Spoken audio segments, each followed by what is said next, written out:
Okay. Yes, Hmm. ma'am. Um, in the last class, we were dealing with the agrarian processes in ancient India, and we talked about various aspects of this. Um, and basically, I told you also to focus on certain issues like the agrarian development was considerably linked with irrigation system, that is Setu, and Manu favors capital punishment to those who were accused of breaching the hydraulic project because it was considered to be very seriously affecting the agricultural economy. So, though he also recommends a lighter punishment of 1000 panas if offender repairs the setu. So, that itself signifies how important the irrigation projects in ancient India were. Then, the excavation of a tank or well has been lauded in a normative text as highly meritorious act. Inscriptions are also replete with recording the donations of two types of small scale local level irrigation projects under individual or group initiative, because this local level irrigation projects could boost the local economy. Mm, in excavations at Takshila, tanks and wells in early centuries of Christian era were found, and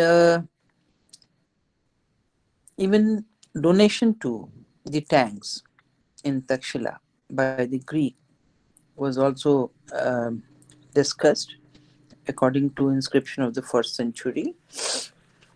Mathura At Mathura, the state functionary under Kshatrap Sodas not only caused a tank to be excavated, but also strengthened the western embankment of another tank and donated a well. So this was a welcome situation, the making of the tank or wells, or donating money for building such things. So even in the Satvahan period, the Nahapana, the Nasik inscription of Nahapana, they also dig tanks. Not only the kings but the local officials also, Amatyas also dig tanks. So the officials at local level were also maintaining the irrigation projects. Then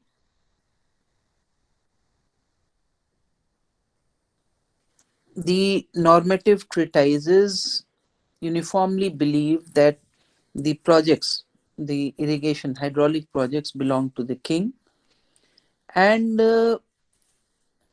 administrative and initiative political support was necessary for the construction of large scale irrigation projects for bringing wider area under the irrigation, channelizing the water of a river through a network of canals.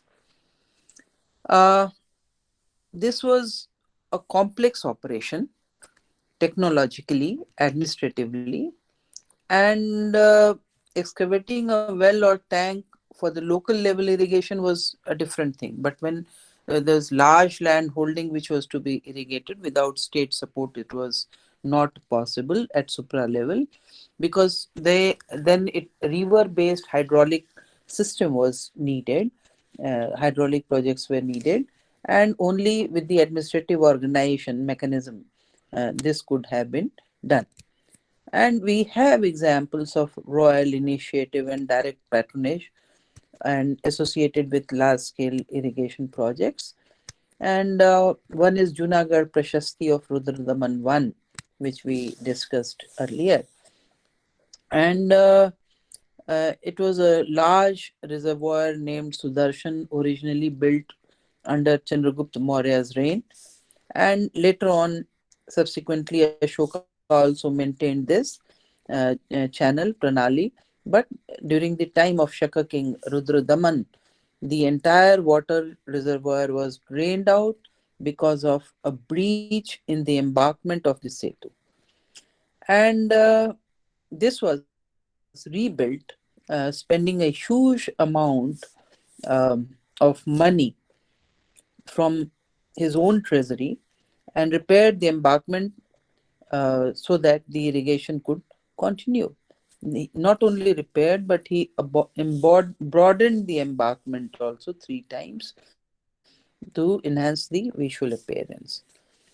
So, from we see that in this period 200 BC to 200 AD, large number of excavation sites at Allahabad, that is Srirangverapura, um, water of the Ganges brought to the project by the channel through which the water entered the storage tanks.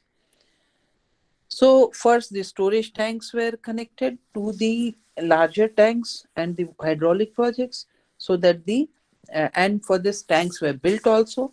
And this was a large endeavor by the state to bring land under cultivation, and also bring uh, you know land under political administrative supervision authority. So we see that the complex irrigation projects were always the royal initiative, because large money was needed for building the complex hydraulic system mechanism. So उसको संस्कृत में कहते हैं उदयंत्रिका. Hydraulic mechanics is उदयंत्रिका. So uh, the spread of agriculture and diversity of crops were also associated with growing complexities of agrarian economy. We have clear instances of transfer of land, though largely as religious donation during this period. And we have also evidence of purchase of land. We have in 1st century AD, Nahapana's son-in-law, Usavadat, purchased a plot of land from a Brahmin, Varahi, Varahi Putra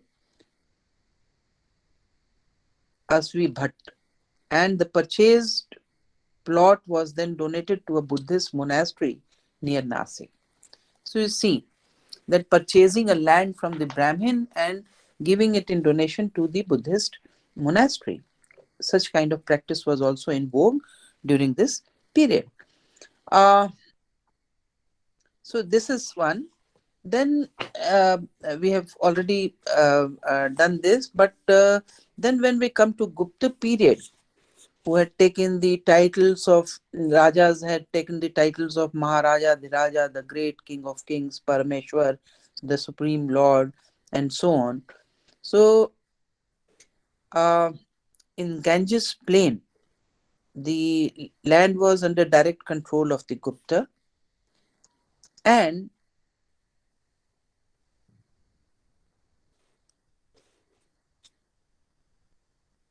mm, villages were divided into various categories: the grama, palli, hamlet, gulma, military settlement, and so on.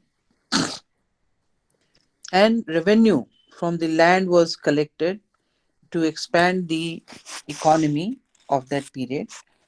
And here we see that in Gupta period, um, grants of land were made to religious and ritual specialists or to the officers. So land grant was made to for religion and also to the officials.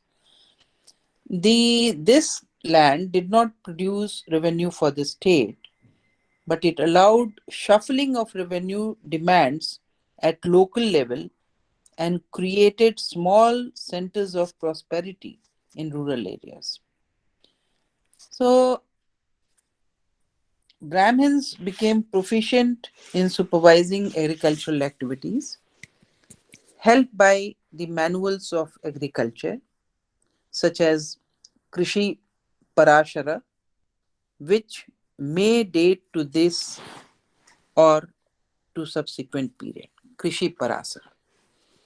Some normative texts forbid agriculture to the Brahmins except in dire need, but this did not prevent Brahmanical expertise in agricultural activities.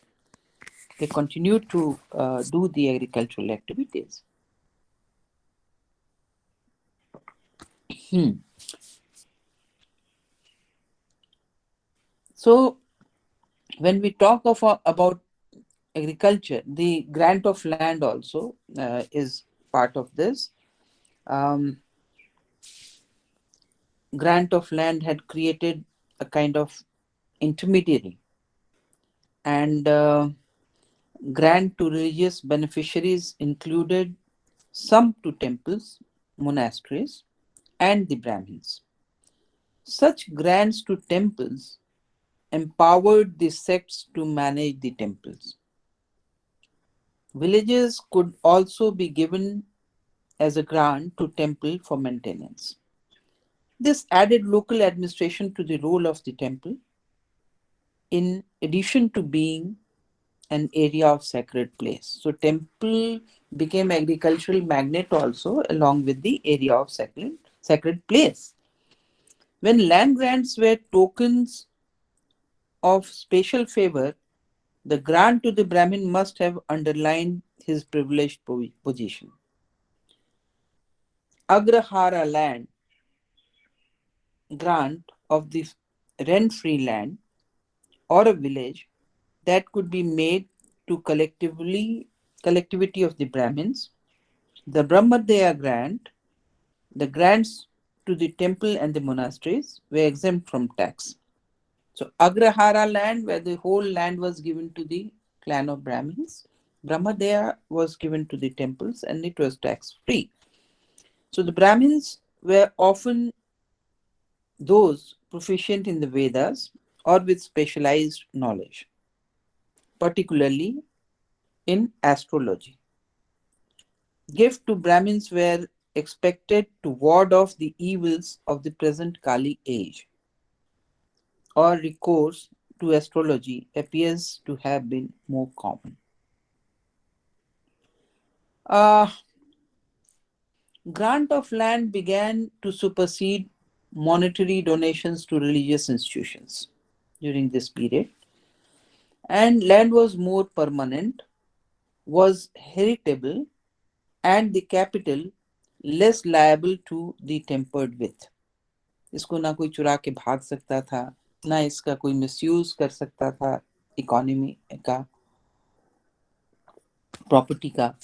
इसलिए land को ज़्यादा stable grant माना गया monetary grant के अलावा. Such grants were more conducive to landlordism among the Brahmin grantees, although the monasteries did not tag too far behind. हुआ क्या कि लैंड एक्यूमुलेट होता गया तो ब्राह्मण्स लैंडलॉर्ड्स में कन्वर्ट हो गए. इवन द मोनास्ट्रीज जो टेम्पल्स को दान जाते थे वहां भी वो लैंडलॉर्ड टेम्पल लैंडलॉर्डिज्म हो गया.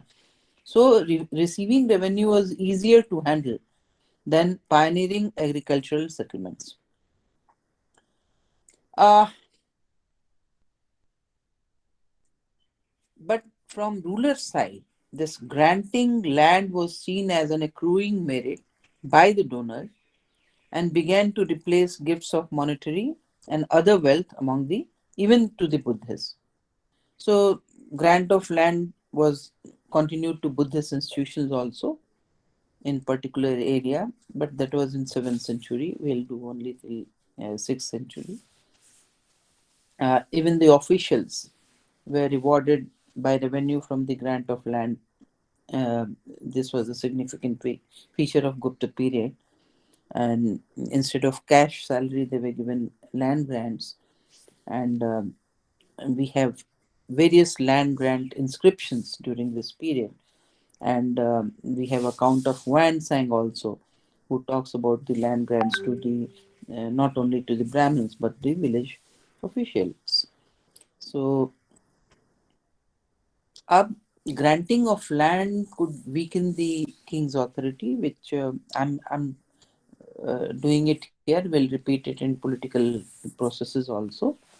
So, although initially the grants were moderate and only later became frequent or extensive, such grants distance the owner from the control of the central authority, thus predisposing administration to be more centralized.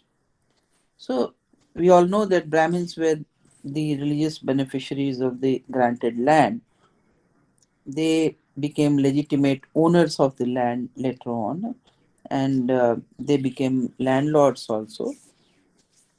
So, um, this grant of land was a process of proselytizing where the grantee sought to propagate his religion also. In case of Brahmins or Buddhism, they started propagating their religions also. Uh, they had administrative and judicial rights also. They had right over irrigation projects also, because the lands were granted for agricultural production, and cultivated land was classified into various categories in northern and western India. And the irrigation projects which were built were also being controlled by the local administrators. So we'll again deal with land grant when we are doing political processes, but this is about agricultural processes in ancient India, where we'll uh, discuss. Uh, I mean, you should focus on irrigation projects also, how they were built in ancient India to enhance the land revenue. Um, and um, Now we'll move to trade as a social vehicle. Um, uh, just in 2 3 minutes. Okay, just a minute.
Sorry, friends.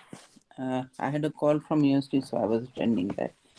So now we have done agriculture economy. Now, in general, we'll deal with the economy of this period and talking about the trade as a social vehicle in ancient times, ancient India during our period. So,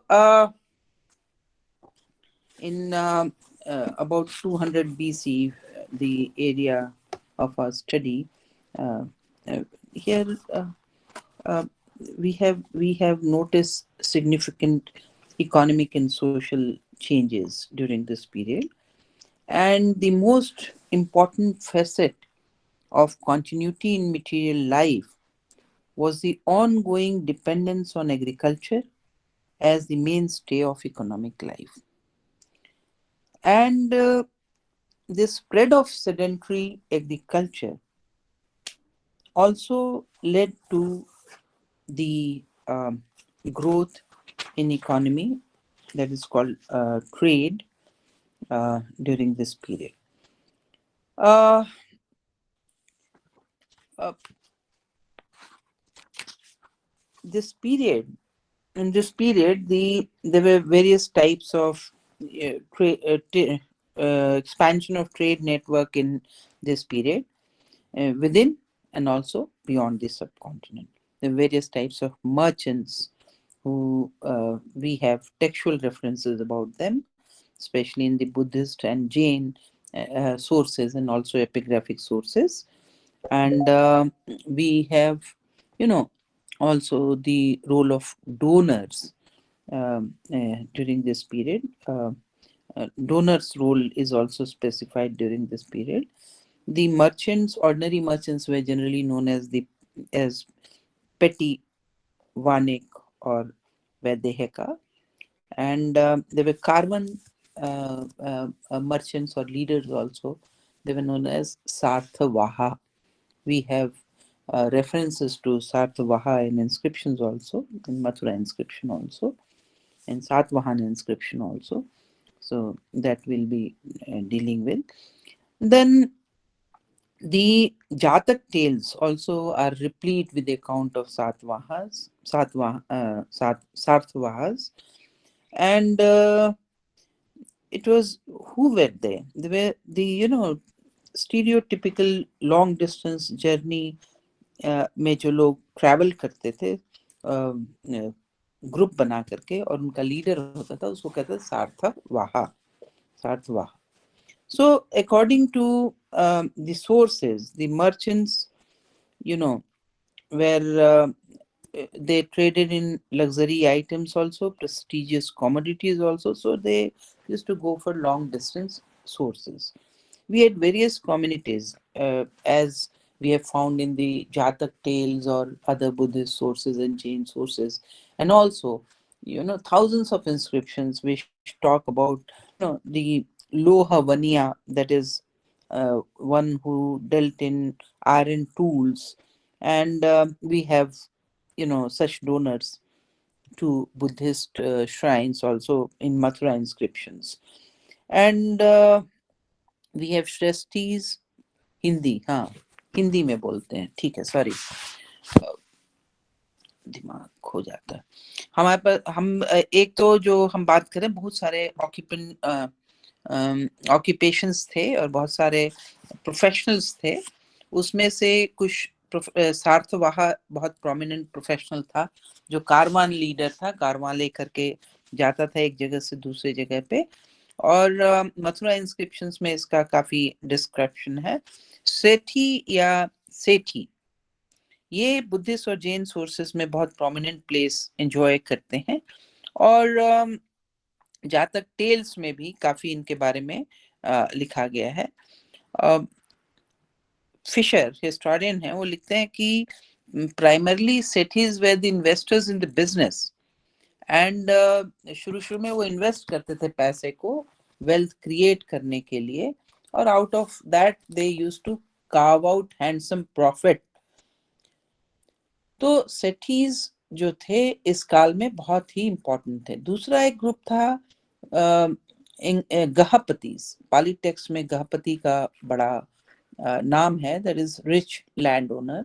ये एक social group हुआ करता था। और सेठी गहपति का combination जो था, ये बहुत इम्पोर्टेंट रोल प्ले किया इवन इन ट्रेड में। बहुत they rose to eminence and they played very important role in trade. Jataka stories में हमें इनके बारे में काफी मिलता है, कोर्टिजन्स वगैरह के पास भी ये जाते थे। और जो सेठी था उसके कई फंक्शन थे, बिजनेस तो एक फंक्शन था ही, and they had close linkages with the rulers also. They enjoyed the patronage of royal court, and because they had money and they could support the administration also. तो सेठीज का importance royal court में था। सेठी mercantile community का leader था और representatives of merchants था। उसके पास बहुत वास्ट वेल्थ था, उससे ट्रेड में उसका बहुत रोल रहा है। तो एक तो कॉरिडोर ऑफ पावर से लिंकेजेस, दूसरा ट्रेड में लीडरशिप सेठीज का रहा था। और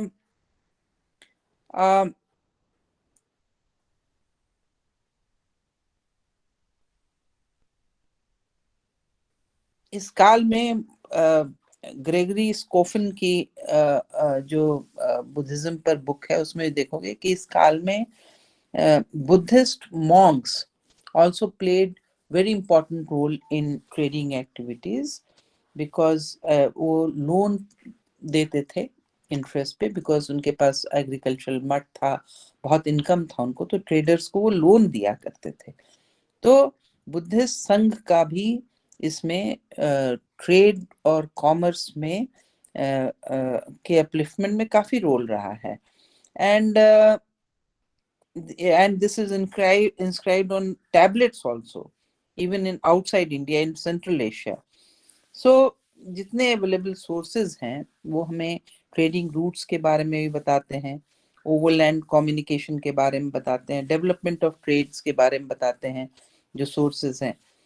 तो नॉर्थ साउथ ट्रंक रूट जो कि श्रावस्ती और पैठन को जोड़ता था, एक रूट हजारों थे एक्चुअली, लेकिन हर रूट पे अलग अलग तरह के आइटम्स जाते थे, जहाँ जो प्रोडक्शन होता था वहां से भेजा जाता था। तो मोती चंद्र की trade and trade roots in ancient India पढ़ोगे तो उसमें इतना ज्यादा रूट्स के बारे में डिस्क्रिप्शन है दैट इट्स वेरी डिफिकल्ट, लगभग इम्पॉसिबल टू रिमेम्बर। तो हम ज्यादातर उत्तर पथ और दक्षिण पथ की बात करते हैं, क्योंकि ये सभी को जोड़ता था, सारे रूट्स को जोड़ता था, उत्तर पथ और दक्षिण पथ। चंपा से पुष्कलावती तक, चरसदा तक, पाकिस्तान में है चरसदा, तो वहां तक रूट था पेशावर में।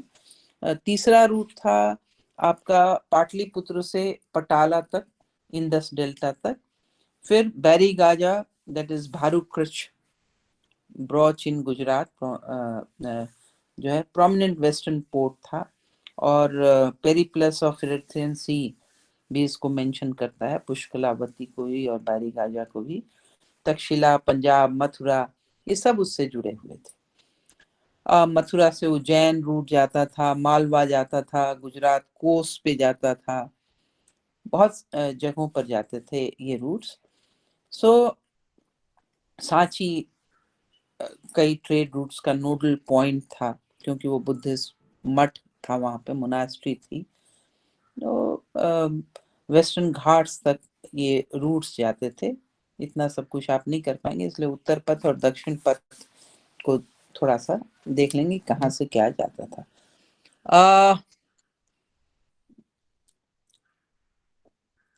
सो वी सी दैट क्या क्या अब, अच्छा, एक तो ये है कि trade routes, trade as a social vehicle में कौन से लोग, पहला पॉइंट होगा कि who were the prominent authors of these trade routes, मतलब सेठीज, गहपतीज, मोनास्ट्रीज, ये रूलर के अलावा।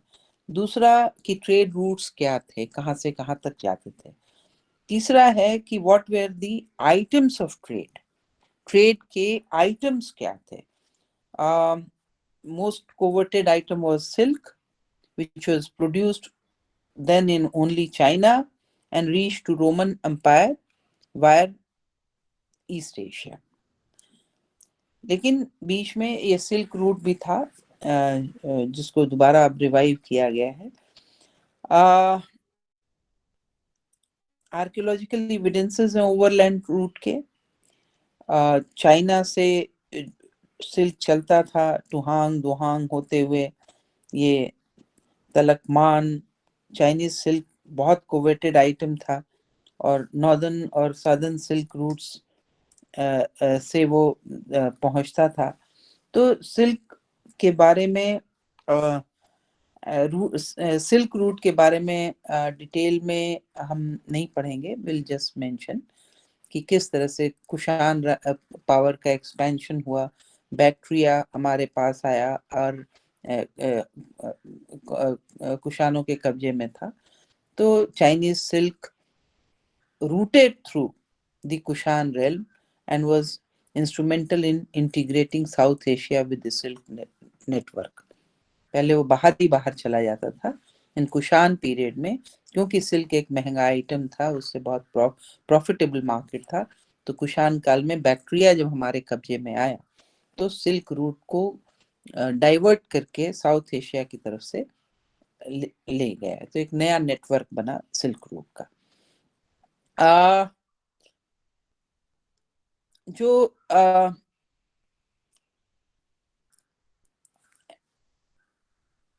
इंस्क्रिप्शंस कुछ मिले हैं, रॉक आर्ट है, चिलाज, गिलजिट, हुंजा एरिया में इन काराकोरम हाईवेज, जहां furnishing fascinating evidence overland network through this area. जो माउंटेन पासेस हैं वहां से ट्रेड रूट निकलता है। And simultaneously presence of Kharosthi, Chinese and Sogdian inscriptions of Karakoram highway sites, they speak of conversions of people at this point, कि लोग आकर के काराकोरम हाईवे पे मिलते थे, मतलब वहां से ट्रेड नेटवर्क जो है वो स्प्रेड होता था। रॉक एनग्रेविंग्स भी हैं, and depicting man in Central Asian attire, and sometimes conical Scythian caps and Buddhist images। आप देखेंगे मथुरा इंस्क्रिप्शन कभी गए हो या नेशनल म्यूजियम के भी इंस्क्रिप्शन में गए हो, तो जो कुषाण किंग है उसका अटायर कैसा है, तो हैट पहने होगा, बड़े बड़े बूट्स पहना होगा, पैंट्स पहने होगा, तो स्कीदियन कैप्स पहने होते हैं। तो ये जो है इंटरमिंगलिंग जो हुई ट्रेड के थ्रू, रूट नेटवर्क के थ्रू, उसकी वजह से ये पहनाव पर भी असर पड़ा था। और देन एक और मेजर चेंज हुआ था एशियन लॉन्ग डिस्टेंस ट्रेड में फर्स्ट सेंचुरी बीसी में। मॉनसून विंड्स का नॉलेज ये बहुत इंपॉर्टेंट था। The knowledge and utilization of monsoon winds by sailors and shippers, it opened up immense possibilities of maritime trade in Indian Ocean. Monsoon winds के knowledge से, information से Indian ocean में सी trade बहुत बढ़ा। The author of the Periplus and Pliny noted that the Hippalus wind, that is southwestern monsoon wind, began blowing from the mouth of Ipifi, that is July में शुरू हुआ, and greatly facilitating the shipping of from the Red Sea port to the western India. This long cherished notion that wind was so named after Hippalus, a Greek sailor who discovered it, has been of late questioned thanks to the research of uh, Majarino. There are sufficient empirical grounds to argue that Asian and African shippers and sailors had already been acquainted with more or less predictive, predictable alteration of monsoon winds.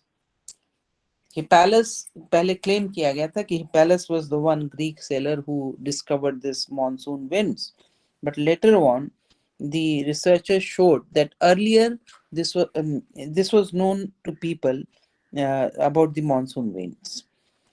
So with this knowledge of monsoon winds, the seaborne trade was initiated between Rome and India, and later all the Mediterranean world, and also to Egypt. Strabo noted that 120 ships sailed to India, something which was not possible previously without the knowledge of monsoon winds. And this was in 1st century AD. We have, you know,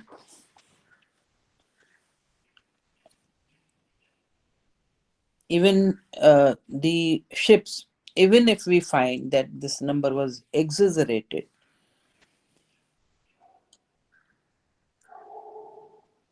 फिर भी ships का number बहुत ज़्यादा था. और Periplus of the Erythraean सी में भी red सी port की बात की है. तो सी पोर्ट्स भी बहुत सारे थे जहाँ शिप्स रेस्ट करते थे या ट्रेड के लिए जाते थे. So we had long distance trade through the overland trade routes, and also we had maritime trade routes during the first 3 centuries AD. Much coveted Chinese silk could now enter the northwestern part of the subcontinent from Bactria and Kabul. Then the overland routes passed through the Punjab to reach Mathura, which in turn also connected with Ujjaini, and also overland trade routes and with merchants and merchandise to Barigaja, and the greatest port in Western India, from where the silk and other precious commodities sailed for destination in the Red Sea and the Eastern Mediterranean. Barygaza बहुत बड़ा port था, उस समय का सबसे बड़ा port था, जहाँ से सिल्क तो आता ही था, चाइनीज सिल्क, उसके अलावा और भी सारी कॉमोडिटीज वहाँ से मेडिटेरेनियन में, ईस्टर्न मेडिटेरेनियन में भेजी जाती थी. So this was popularly known as Indo Roman trade. बाद में इतिहासकारों ने कहा क्योंकि सिर्फ ये रोम में नहीं जाता है, ये पूरे मेडिटेरेनियन वर्ल्ड में जाता था, इसलिए इसको इंडो मेडिटेरेनियन ट्रेड भी कहा जाता है. But did we have direct linkage with Rome is a question.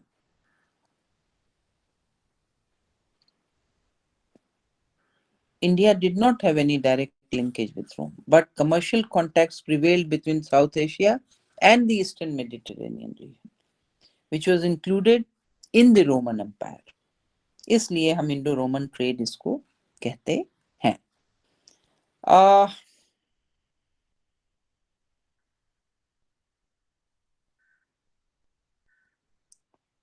कुछ सी पोर्ट्स थे जिनको हाईलाइट किया गया इस दौरान.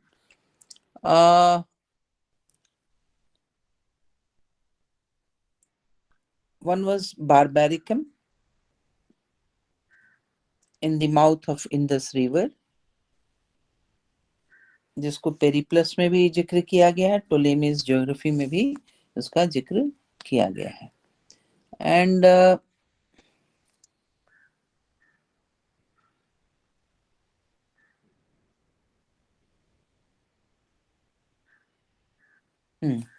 सॉरी,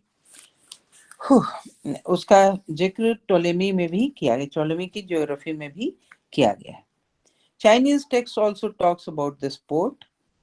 और दूसरा है बैरीगाजा, which was the most outstanding port in Western India.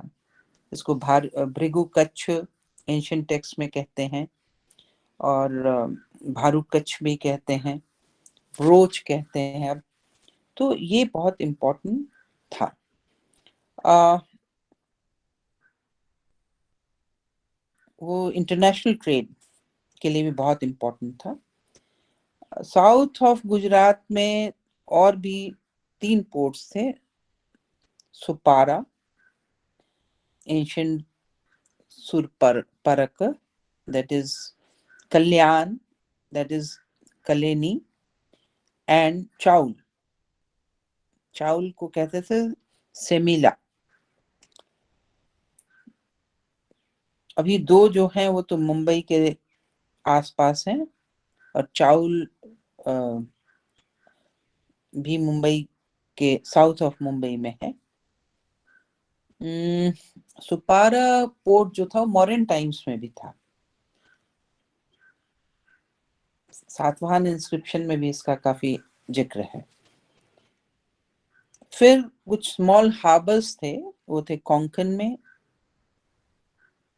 जिसका कि पेरिप्लस ऑफ द इरिथ्रियन सी और टोलेमीज ज्योग्राफी में जिक्र है एज माइनर पोर्ट्स। फिर मालाबार पोर्ट, मुजिरिस, संगम टेक्स्ट में उसको क्या कहते हैं? Muziris.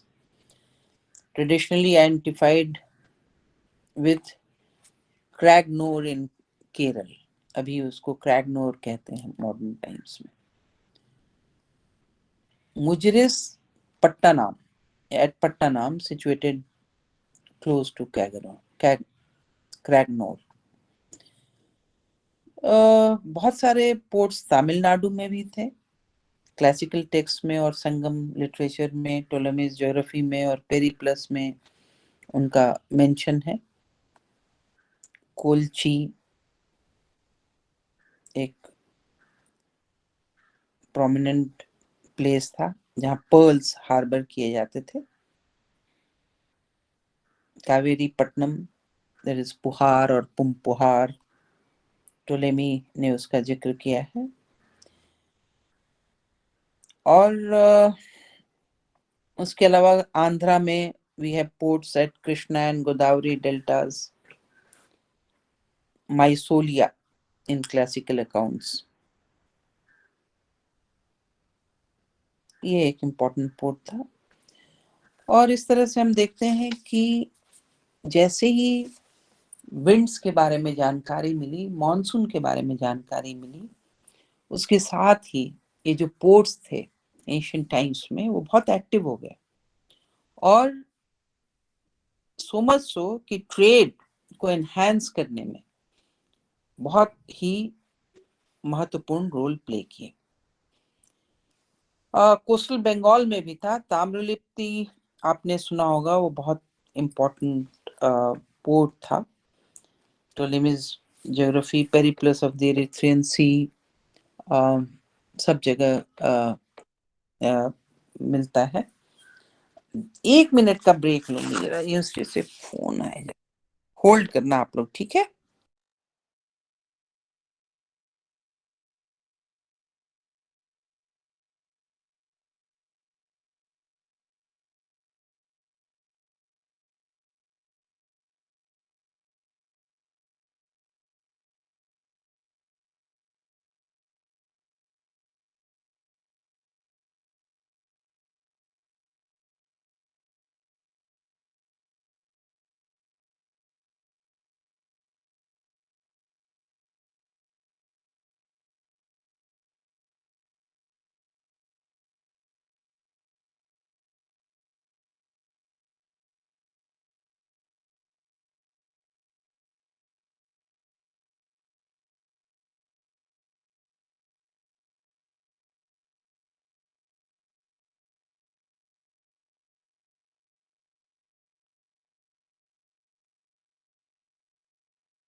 Huh.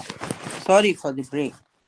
Uh, so we're talking about the ports, which helped in enhancement of the trade. We had ports at coastal Bengal also. Tamru, Lipti at Ganga Delta was the most important. And uh, according to Pliny, India's overseas contacts with the West developed in four stages, each stage being shorter and safer than the previous one. And the later stage, which must have been well in vogue before Pliny's death, witnessed the arrival of ships to Mujeres, which was only to Mujeres from Myos Hormuz. It was only in 6 weeks. So prior to 1st century BC, the principal sea lane in the Western Indian Ocean was the Persian Gulf. Subsequently, it shifted to Red Sea area, and Red Sea network facilitated India's contact with Egypt, which often acted a hinge between the Indian Ocean and the Mediterranean. So earlier the sea route was much, much longer, but with the discovery of wind flow, monsoon, the maritime trade, in fastened because there was shift from Persian Gulf to Red Sea area. So then the sustained demands of Indian commodities, especially the luxury items, repeatedly figures in the accounts of Periplus. A huge number of items were Periplus, Strabo, Pliny, Ptolemy. They talk about the luxury items. Along with that, there was textile products also, textile looms, and the finest and the costliest textile went from West Bengal coast, Tamralipti, Patton, Tape. They produce much, you know, cotton cloth shipped from and sorry, Patton and Tate, they shipped from Barigaja to these places. Ivory products were also much sought after. Indian ivory was discovered in Pompeii. Then uh, excellent ivory items were unearthed in excavation in Begram in Kabul, and suggesting the transportation by overland trade routes. Ivory land से भी जाता था. Shipping of tusk, finished ivory products, figure in mid second century in maritime contract. Indian gems, diamonds, pearls, all these were shipped. And exotic spices, not to forget. The black pepper from Malabar being the most important. And this black pepper was very costly item, as mentioned by Pliny. It was known as black gold. So North Indian market regularly received coveted Chinese silk also through northwestern overland route. यहाँ के Kings को, rulers को, rich persons को वो बहुत पसंद थे. Archaeological evidence throw light on the items imported into India. क्या क्या आते थे ये भी हमें मिलते हैं एक्सकवेशन में. और परफ्यूम्स वगैरह भी काफ़ी आते थे, यहाँ से भी जाते थे. इंडिया चाइनीज सिल्क आता था, ग्लास बीड्स आते थे, ग्लास प्रोडक्ट्स आते थे. रोमन कॉइन्स बहुत सारे मिले, होर्ड्स ऑफ कॉइन्स एरिका मेडू में और ऐसी जगहों पे साउथ इंडिया में मिले हैं. बुलियंस मिले, Roman bullions I would say. तो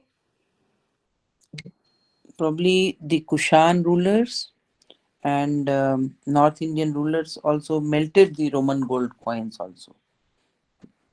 हो सकता है बहुत ज़्यादा हो coins, लेकिन अब हमारे पास बहुत ज़्यादा नहीं है.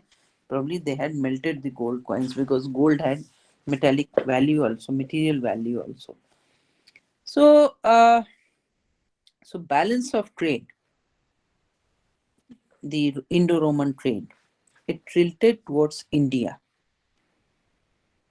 And Pliny lamented that the treasury of Rome was drained to the extent of 50 million sesterces in order to import Indian luxury. मतलब बहुत huge amount of money was flowing to India for buying Indian luxuries.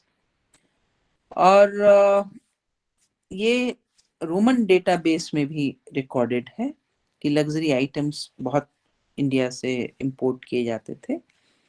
और हो सकता है कि ये जो figure है, ये अकाउंट है, बहुत एग्जैजरेटेड हो, और इसके बावजूद भी ये बात तो सही है कि बहुत हेवी मात्रा में लग्जरी आइटम्स इंडिया से रोम की तरफ जाता था। और गोल्ड कॉइन्स, क्योंकि उस समय Roman Augustus Roman gold coins थे, तो वो हमारे पास आता था। Then Roman trade with India is perceived as almost as a precursor to the European commercial and political domination in 18th and 19th century in the historiography। कहते हैं कि पीछे के इतिहास को देखकर ही भारत की रिचनेस ऑफ आइटम्स को देखकर ही जो यूरोपियंस थे दोबारा मॉडर्न टाइम्स में भारत आए थे। हालांकि रोमन ट्रेड एंशिएंट टाइम्स में जो इंडिया के साथ था वो हमारे सिस्टम को नहीं रैप्चर किया था, लेकिन बाद के कॉलोनियल रूलर्स ने सिस्टम को भी रैप्चर किया था। तो इस तरह से हम देखते हैं कि ट्रेड कैसे डेवलप करता है इस काल में, और ट्रेड कैसे एक सोशल व्हीकल बनता है। ट्रेड के साथ क्या क्या होता है? ट्रेड में सिर्फ ट्रेड आइटम्स ही नहीं ट्रेड होते हैं, बल्कि पीपल, जैसे सार्थवाहा है, कारवान है, वो चलते हैं एक जगह से दूसरी जगह, तो उनके साथ वो मोनास्ट्रीज पे रुकते हैं, रास्ते में सराय में रुकते हैं, पानी नदियों को पार करते हैं, पेड़ों के नीचे बैठते हैं और लोगों से इंटरेक्ट करते हैं। What happens that not only people move, there is movement of idea also, there is intermingling in the society also, there is acculturation। So this happens, और इसीलिए कहा जाता है कि ट्रेड जो है वो एक सोशल व्हीकल के रूप में भी काम करता था एंशिएंट टाइम्स में, because with people moved to places, and with them the ideas also moved. The caste was, mixed. People married outside। पहले तो था कि धर्म के हिसाब से आप अनुलोम विवाह करेंगे, but even during the early period we see that there was प्रतिलोम विवाह also।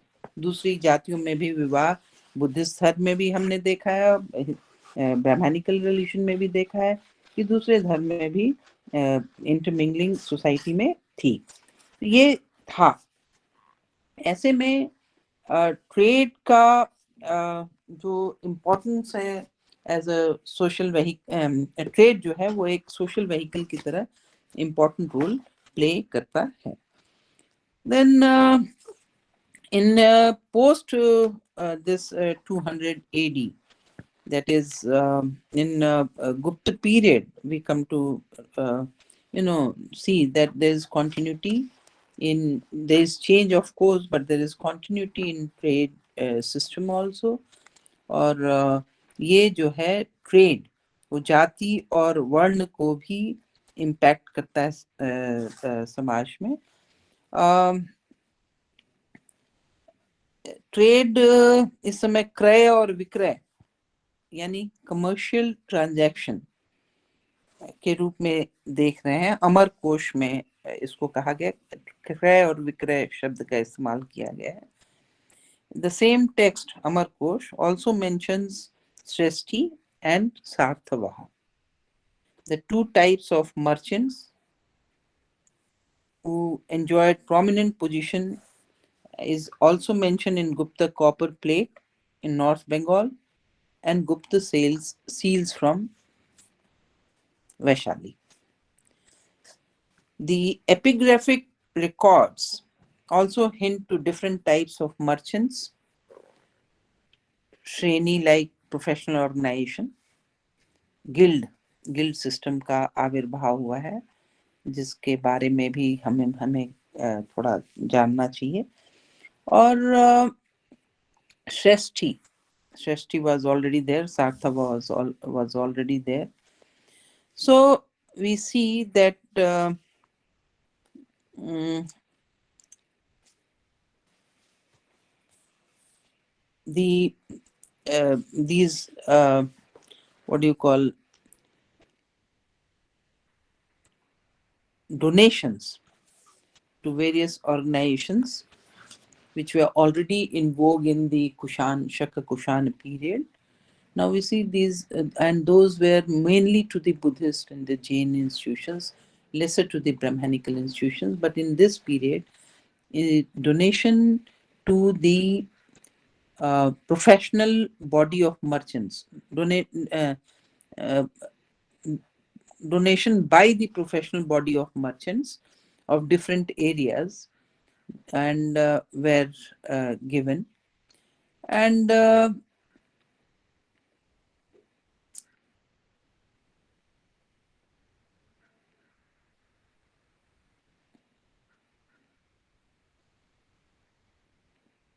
Chinese pilgrim Fahian, who traveled to India from in 4th century, he speaks highly of the lack of restriction on movements from one region to another. He was impressed by adequate facilities and securities of overland journey in North India. Some of the ideas of communications between the North and the South India by overland route may be formed by studying a campaign of North and South India, that is, studying the campaign of Samudragupta, who had established routes to reach South Indian territories from his base in the middle Ganges Valley. एक और बात था, trade routes कैसे बनते थे. एक तो था कमर्शलाइजेशन के लिए बनते थे, दूसरा जो एक्सपेडिशन रूट्स थे, जब वो बनते थे तो उसको भी कमर्शियल पर्पसेस के लिए यूज किया जाता था. जैसे कि समुद्रगुप्त ने साउथ के लिए जो रास्ता बनाया था अपने कैंपेन के लिए, बाद में वो कमर्शियल रूट की तरह भी यूज किया जाने लगा था. और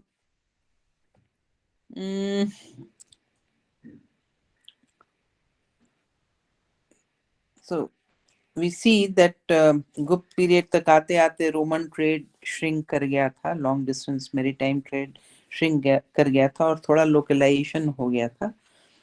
एंड ट्रेडिंग नेटवर्क था. We see also large number of gold coins and silver coins during this period. Guptas also, casted gold and silver coins during this period. Uh, uh,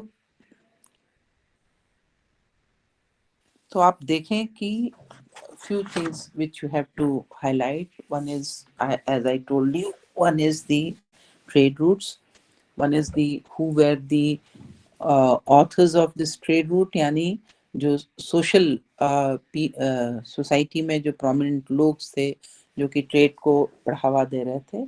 coastal areas, inland and overseas trade route, Roman trading, Indo-Roman trade. Then we also see how this uh, uh, and Gupta in Gupta period, how the Indo-Roman trade was slowed down. I would not say decline, because nothing was closed ever in the history. It was a ongoing process, and this long distance trade also. Like earlier, we had this theory of dark age where rules were localized and people were, just doing local practices in trade. But this is not true. We had trade, continuity of trade also like we had continuity in history during this Gupta and post-Gupta period. Maybe the process had slowed down because of various factors. So all, and how this trade impacted the society. This also little bit you have to do. सो आप एक तो trade कर लें अच्छे से, agriculture और trade economy में ये दो है। तीसरा है अर्बनाइजेशन। अर्बनाइजेशन में क्या factor, various factors of urbanisation and how, फिर ये रिपीट ही होगा थोड़ा सा, लेकिन will strengthen this in the next chapter, trade and agriculture in urbanisation also. ठीक है, कि how urbanisation grew from second century BC to six century के स्पैन में क्या हुआ था। ठीक है, अर्बनाइजेशन में मेरा ही एक चैप्टर है, मेरी एक बुक है मथुरा, उसमें है वेरियस अप्रोचेस टू अर्बनाइजेशन, वो उससे कर सकते हैं आप। उसमें काफ़ी डेटा है, काफ़ी रेफरेंसेस भी हैं, और मैं उससे करवाऊंगी भी आपको नेक्स्ट क्लास में। ठीक है, हाँ पूछो, कुछ पूछना है? Ma'am, I wanted to ask one thing. Good afternoon, हाँ, ma'am. गुड मैम जैसे आफ्टरनून हमें दक्षिणापतन ये सब दीक्षा। समझ, यस मैम, हमें हाँ दक्षिणापत वगैरह बेटर अंडरस्टैंड करने के लिए मैम उपेंद्र सिंह कैसी रहेगी? हाँ, अच्छा है, पढ़ो उपेंद्र सिंह, पढ़ो एंशिएंट इंडिया पे, अच्छी बुक है उसकी, सॉरी हाँ, उपेंद्र सिंह मैं भूल गई थी, उपेंद्र सिंह भी पढ़ो, बिल्कुल अच्छी है। ओके मैम, ठीक है, थैंक यू मैम। एक्चुअली है क्या ना, that you don't have to focus only on trade routes, because you will not get question, sorry बताना नहीं चाहिए, you will not get question on trade routes. So a paragraph, or highlighting the importance of trade route, जहाँ जहाँ major focus है वो करना है। ठीक है, that ma'am is why I उसकी didn't अंडरस्टैंडिंग give के in लिए details. Upendra Singh better eh? रहेगी ना? उसकी अंडरस्टैंडिंग के लिए हाँ उपेंद्र सिंह ठीक है, बेटर रहेगी। अंडरस्टैंडिंग के लिए बेटर है, and I because think, trade routes are very complex. Yes ma'am. हाँ, ये नेटवर्क है बहुत भारी, जाल की तरह। तो उसमें से मेजर ट्रेड रूट्स कर लो, जो उत्तर पथ, जो मेजर एरियाज को, अर्बन सेंटर्स को कनेक्ट करते हैं, ma'am that is Uttar agriculture पथ। का पार्ट रणबीर चक्रवर्ती में भी है ना, अच्छा खासा। हाँ एग्री, हाँ हाँ, रणबीर चक्रवर्ती में भी है। रणबीर चक्रवर्ती का तो एक तो ट्रेड रूट्स पे बुक भी है, but that is of letter period, that is of letter period. वैसे तो मोती चंद्र का जो ट्रेड एंड ट्रेड रूट्स है वो बहुत ही अच्छा है, लेकिन वो ये it's too lengthy, you don't need to, I mean for reference you can just check, if you can get hold of that book, it's very interesting. For reading it's good, for preparing notes it's good, you can use that book also, trade and trade। so ऐसा बलराम सिंह या यादव की भी है एक, trade and trade roots in ancient India. मतलब बहुत books हैं, but this मोती Chandra is really good, you can go through that also. सब उसी से रेफरेंस लेते हैं यार, जितने भी बाद के हिस्टोरियंस हैं ना, because he has done extensive work on this trade and trade roots in ancient India, तो सभी उसको देखते हैं। इवन रोमिला थापर हो, चक्रवर्ती हो, कोई भी हो, वो सब चेक उसको देखते जरूर हैं, बिकॉज वेरी एंशिएंट सोर्सेज पे बेस करके, और सारी टेक्सचुअल बेस हैं। पुराने जो ऑथर्स थे उनकी एक खूबी ये थी कि जो ओरिजिनल टेक्स्ट थे उन पे बेस करके लिखते थे। मे बी डेटिंग की प्रॉब्लम्स हैं, ये सब हैं, बट मैंने आपको नेशनलिस्ट हिस्टोरियंस पढ़ाया ही था कि किस तरह से उन्होंने ओरिजिनल सोर्सेज को फोर में ला करके डिस्कशन शुरू किया था about the India's glorious past. तो ये सब है। बाकी तो obviously research has given us better and better understanding of history every day, new things come। ठीक है, ओके मैम, थैंक यू। हाँ, और कोई? वैसे जो पढ़ाती हूँ समझ में तो आ जाता है ना हिंदी मीडियम? Yes, ma'am. कोई दिक्कत तो नहीं होती ना आपकी? No, ma'am. ठीक है, चलो इसको करो, then next we will do urbanisation next week, और इसको वो रिपीट तो उसमें भी होगा ये, so that you can have, if you want कि ट्रेड रूट्स को मैं फिर से समझाऊं तो मैं अलग से कर सकती हूँ इसको दोबारा, but I don't think you need to go into greater details only about the trade routes। ठीक है, ओके, ठीक है, नेक्स्ट वीक मिलते हैं आपसे। Okay thank ma'am, you thank ma'am. You. Thank okay, you ma'am. Okay thank you बच्चों। Ma'am.